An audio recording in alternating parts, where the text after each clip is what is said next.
I'm Dory, and you won't believe my story. I live in a small house in an area of Florida. After school, I often stay home for long evenings by myself.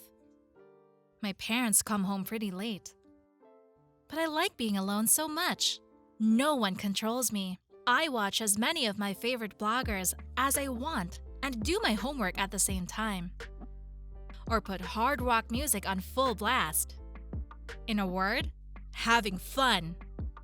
Once I got home, I grabbed a bite to eat and decided to take a little break. It was quiet, the birds were chirping outside, someone was mowing the lawn.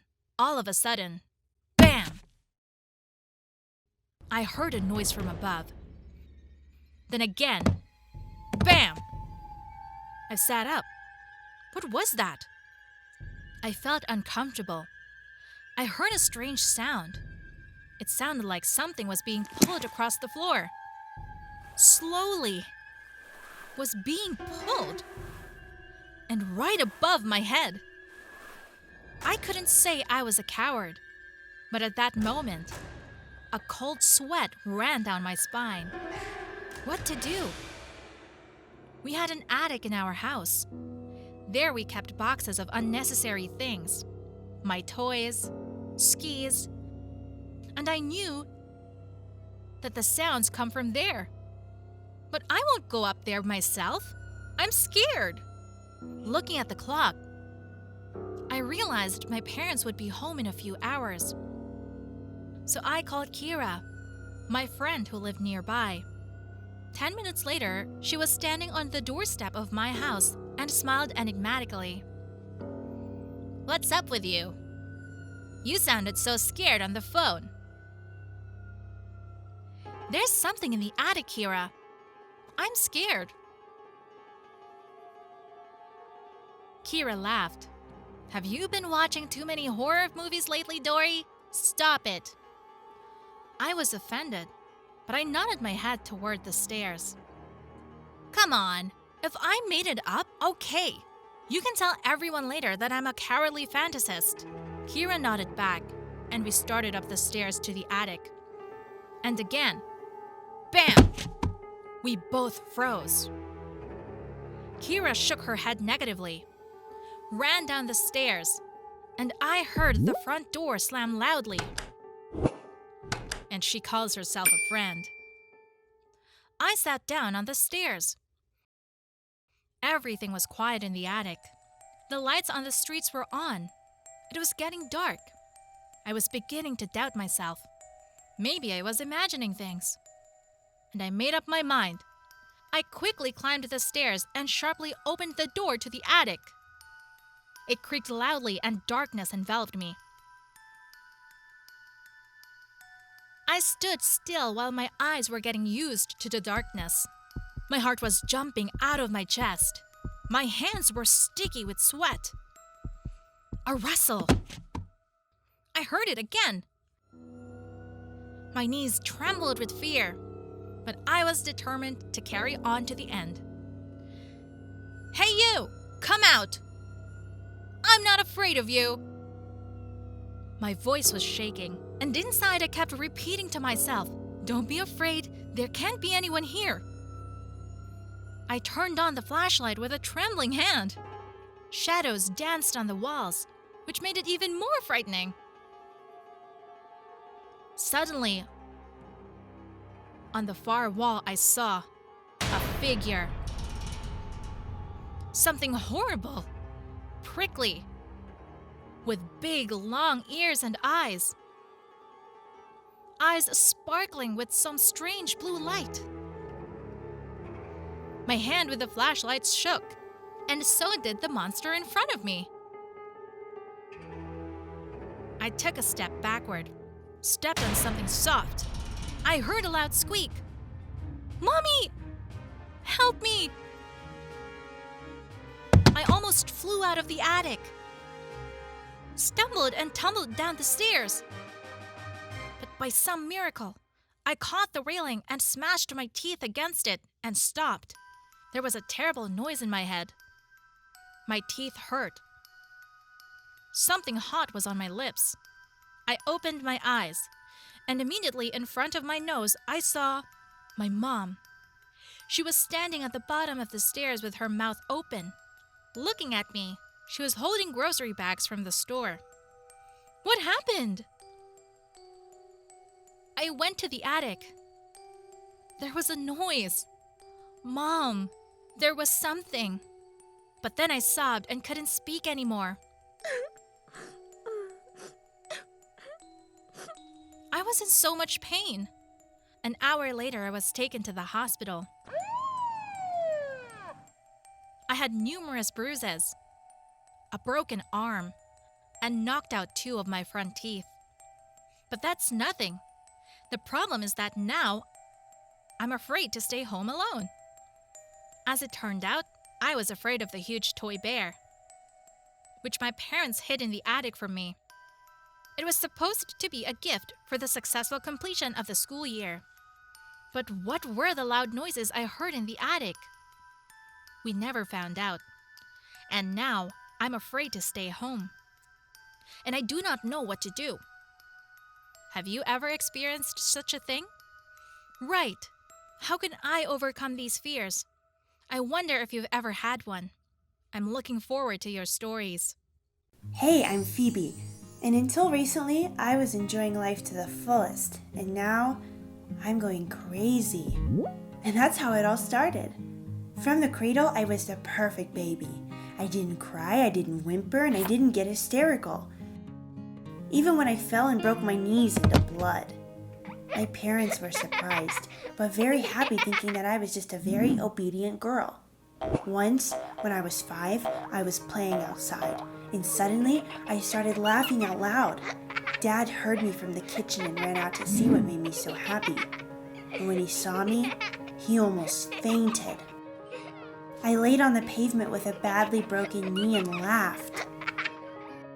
The cut was so severe that they took me to the hospital and put 9 stitches on the wound. Both my parents and doctors were shocked by my behavior. I never cried. Dad often remembers this incident. This was the first sign of my peculiarity. At the age of 8, I had a dream. I really wanted a kitten, but my mother had a strong allergy to wool, so we couldn't have pets. One day, we went to the zoo, and there, near the enclosure with the tigers, I was so amused by the cats. Just look at them. They're so beautiful. I want to pet them, I decided. And while Dad was chatting on his mobile phone and Mom was studying the map of the zoo, I climbed onto the net of the enclosure. And after a couple of minutes, I was already inside it. Several tigers frolicked on the grass while their mother basked in the sun nearby. I ran up to the kids and tried to take one of them in my arms. And behind me, I heard a scream. Dad and Mom, seeing that I was in an enclosure with predators, called the zookeepers for help. At that moment, an angry tigress jumped on me. She saw that I was trying to grab one of her babies, and of course the animal came to the defense of her cub. She growled at me and hit me hard with her paw. It didn't hurt me, but I let the tiger cub go. Realizing that these cats are very heavy and I can't cuddle them, I climbed onto the net and got out of the enclosure. While I was climbing, the tigress hit me several times with her paw, but I felt no pain. Rather, disappointed that it didn't work out to play with the cubs. A couple of minutes later, my parents and I were taken to the hospital in an ambulance. And only now, I noticed that all my clothes were tattered and covered in blood. When they saw me, the doctors were shocked. There was no living place on me. I was all scratched. They washed my wounds, made bandages, and gave me antibiotics, and Mom and Dad's sedatives. They still can't talk about this case calmly. As I grew older, my collection of wounds, injuries, and fractures grew. My parents were sure that I was just a very active and inquisitive girl, and very patient, since I can calmly endure pain, so they thought. As a teenager, I became unbearable. I was 13. I rebelled, argued with my parents, and even got involved with one dubious company. These guys were stalkers. They loved to roam the old abandoned dungeons, tunnels, and even sewers. In the dark when you can't see anything, but you understand that you need to move forward, the adrenaline just rolls over. Sometimes, old rotten boards cracked underfoot, stones fell off, but it was incredible. I came home in dirty clothes, with matted hair, all in scratches and wounds, but very happy. Parents couldn't do anything about their daughter's extreme passion. And then my friends came up with a new hobby. Driving motorcycles at night through mountainous terrain. With the accumulated money, I bought myself a used motorcycle, despite all the persuasion of my unfortunate parents. While I was training, everything was more or less calm. I drove slowly, learned to do tricks, ride over rocks, jump from one rock to another, overcome obstacles. A month later, I felt so confident behind the wheel that I decided to take part in the competition. Imagine, night, 10 growling bikes, and only headlights to illuminate your dangerous route. But I was sure that I could win. I was fearless and everyone knew it. But alas, sometimes confidence is not enough. I didn't soberly assess all of the conditions in that race, and I paid dearly for it. Light rain began, and when I was a minute from the finish line and my desired victory on a sharp rise, the front wheel slipped on a stone, and I flew down the slope. Several times the motorcycle rolled over in the air, and landing, I hit my head and lost consciousness. But I didn't feel anything except for the big disappointment. After all, I lost. In the hospital, where I was taken by ambulance, the doctors looked at me with undisguised horror. My parents rushed over, and my mom fell into hysterics when she saw me. I couldn't understand anything. Well, yes, I fell, hit, there was a lot of blood. I understood that this time, I would most likely have to lie in the hospital for a while to recover. But I didn't expect that I would spend a year within these walls.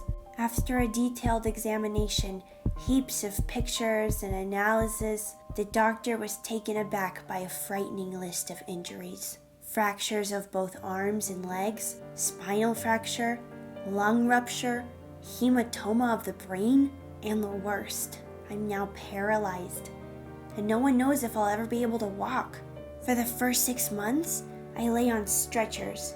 At first they fed me through a tube, then my mother from a spoon. Then I slowly started to sit up. Now I'm in a wheelchair, and I live in a hospital.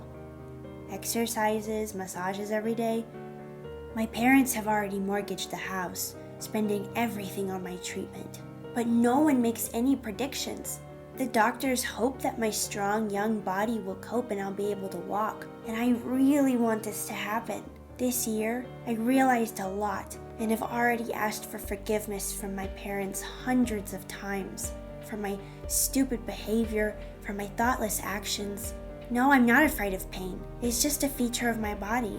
But this does not mean that I have to turn off my brain and do whatever comes into my head. Guys, don't ever be as flippant as I was. Remember that you will always have to pay for your mistakes. And often, the price is very high. Write to me. How do you like my story? Maybe you can suggest something useful? How to stay positive in such a situation? I look forward to your comments. Oh, and one more thing. Subscribe to my channel. Bye, everyone.